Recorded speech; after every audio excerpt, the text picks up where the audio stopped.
जय माता दी भक्तों। जय मां चंडिके। आज मैं आप सभी को एक ऐसी देवी की साधना बताने वाला हूं जिसे अगर आपने सच्चे मन और श्रद्धा से किया तो यह देवी आपके जीवन में चमत्कार कर सकती है। यह कोई कठिन तंत्र नहीं, कोई डराने वाली साधना नहीं, बल्कि सात्विक, सरल और सुरक्षित साधना है जिसे घर परिवार में रहकर भी किया जा सकता है। भक्तों, यह साधना उस देवी की है जो अपने भक्त के बुलावे पर तुरंत पृथ्वी लोक पर आने के लिए व्याकुल हो जाती है। जब कोई सच्चे भाव से इस देवी को पुकारता है तो यह देवी अपने भक्त के पास आने के लिए आतुर हो जाती है। फर्क सिर्फ इतना है कि कोई इन्हें अलग अलग नामों से बुलाता है, लेकिन जो साधना और मंत्र मैं आज बताने जा रहा हूं वह बहुत ही आसान, सिद्ध और प्रभावी है। भक्तों, अगर आप इस देवी को प्रसन्न कर लेते हैं तो आपके जीवन के कई अधूरे कार्य सिद्ध हो सकते हैं। आप जो भी इच्छा मन में रखेंगे वह पूरी हो सकती है। जब यह देवी प्रसन्न होकर आती है तो 18 से 20 वर्ष की सुंदर अप्सरा के रूप में आपके सामने प्रकट होती हैं। यह रूप इतना मोहक होता है कि साधक का मन स्वयं ही भक्ति और आकर्षण में डूब जाता है। लेकिन भक्तों, यही वह समय होता है जब संयम की सबसे बड़ी परीक्षा होती है। आपको इन देवी के प्रति एक मित्र का भाव रखना होता है, न कि भोग या वासना का भाव। अगर आप इन्हें मित्र रूप में स्वीकार करते हैं तो यह देवी आपके जीवन में सफलता, धन, सौभाग्य और आकर्षण का प्रकाश फैलाती हैं। अब ध्यान से सुनिए भक्तों, यह साधना आप दो अवसरों पर कर सकते हैं। पहला, दीपावली की रात्रि को लक्ष्मी पूजन के बाद, और दूसरा, किसी भी अमावस्या की रात्रि को जब वातावरण शांत और पवित्र हो। अब इस साधना की विधि समझिए। आपको एक पाटा लेना है, यानी लकड़ी या चौकी। उसके ऊपर पीला कपड़ा बिछाना है। पीला रंग देवी को अत्यंत प्रिय होता है। अब इस कपड़े के बीचों बीच 8 मुट्ठी चावल रखना है। ये 8 मुट्ठी चावल अष्ट दिशाओं का प्रतीक हैं। अब चावल के ऊपर अष्ट कमल का आकार बनाना है, यानी 8 पंखुड़ियों वाला कमल। इसके बाद आपको एक लोटा लेना है और उस लोटे को पूरा चावल से भर देना है। उस लोटे के अंदर आपको डालनी है एक पूजा सुपारी, एक हल्दी की गांठ, थोड़ी सी दक्षिणा और एक लौंग। अब उस लोटे के ऊपर ढक्कन लगाइए और ढक्कन पर एक स्वास्तिक का चिन्ह बनाइए। थोड़ा सा चावल डालकर वह ढक्कन लोटे के ऊपर रख दीजिए।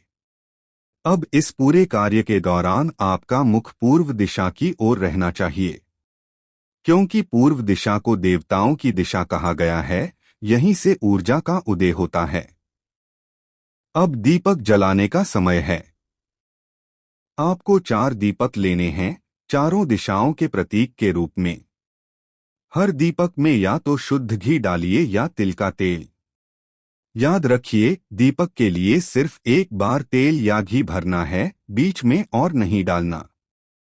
अब इन दीपकों को चौकी के चारों कोनों पर रख दीजिए और हर दीपक के नीचे एक एक मुट्ठी चावल रखिए। यह चावल देवी को स्थायित्व देने का प्रतीक है। अब गंगाजल या शुद्ध जल से चारों ओर छिड़ककर वातावरण को पवित्र कीजिए। इसके बाद गुलाब के इत्र या चंदन के सेंट से चारों ओर हल्की खुशबू फैलाइए ताकि दिव्यता का अनुभव हो। अब किसी प्रकार का कोई भोग मत रखिए। यह साधना भोग रहित है। यह पूरी सात्विक साधना है। अब आप एक शांत स्थान पर बैठ जाइए, पूर्वमुख होकर।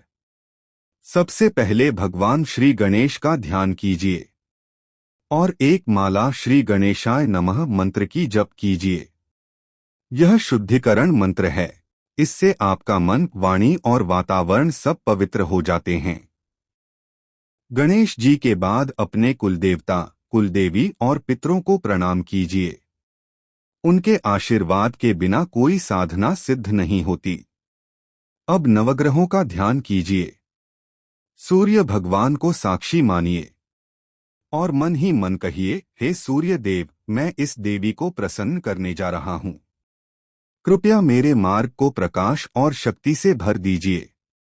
अब साधना का रहस्य यहीं से शुरू होता है। भक्तों, इन 4 दीपकों में से 3 दीपक पहले बुझ जाएंगे। जो दीपक सबसे अंत तक जलता रहेगा, वही दीपक इस देवी की उपस्थिति का संकेत होता है। उस दीपक की लौ जब स्थिर हो जाती है या तेज होकर कांपने लगती है, तो समझ लेना कि देवी का आगमन हो चुका है।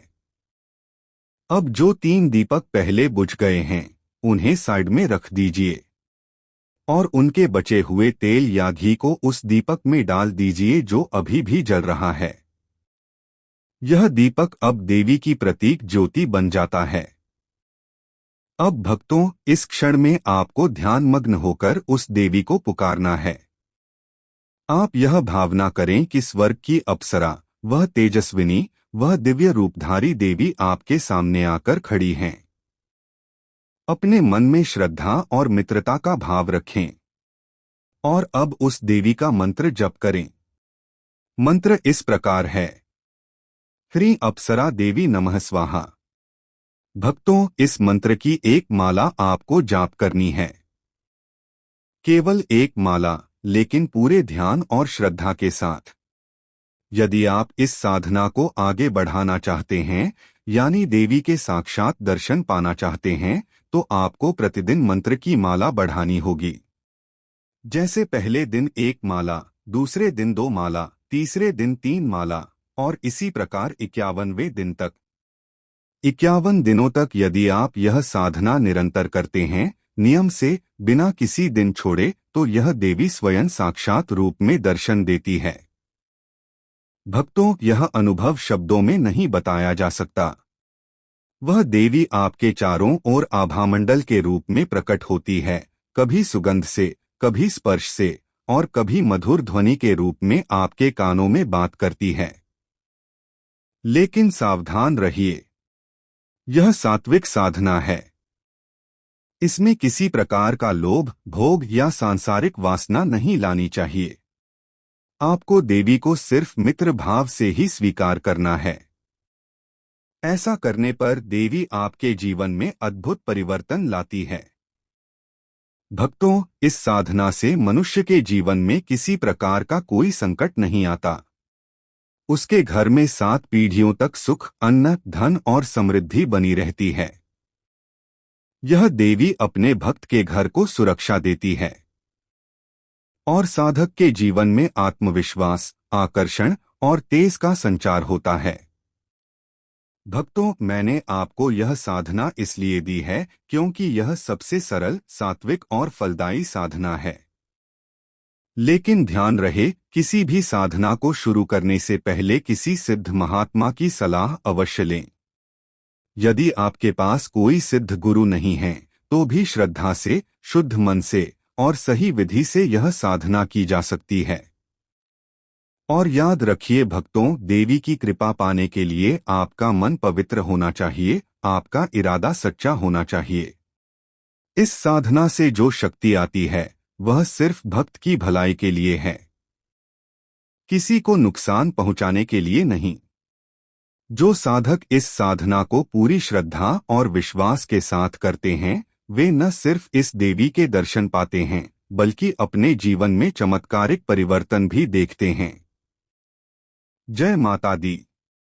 जय श्री अप्सरा देवी। आप सबके जीवन में यह साधना प्रकाश और सौभाग्य लेकर आए। ह्रीं अप्सरा देवी नमः स्वाहा।